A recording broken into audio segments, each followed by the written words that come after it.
பண்ணக்கூடாதுங்க. ஏங்க யூசேஜ் அன்னைக்கு இருக்கிற அன்னைக்கு நிப்பாட்ட மாட்டாங்க. யூசேஜ் என்ன உள்ள வருது? இப்போ மாணவர்கள் யூசேஜ் வந்துருச்சு. இன்னும் கடைசி வரைக்கும் ஃபர்ஸ்ட் நமக்கு வராது போல.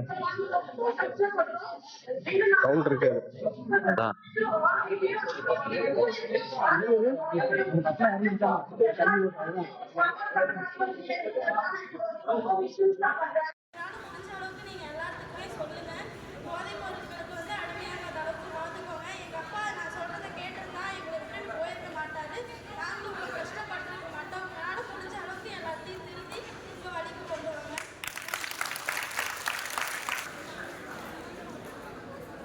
Okay, very good. அவர் பேசுறது மேடை பேச்சு கிடையாது. அவங்களுடைய சொந்த அனுபவத்தை, சொந்த வாழ்க்கையில் படுற கஷ்டத்தை பேசுறாங்க.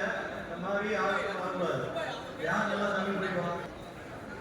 நேற்று நைட்டு நடந்த ஒரு இன்சிடென்ட் நான் சொன்னா அவங்களுக்கு அதை நான் கிரியேட் பண்ணி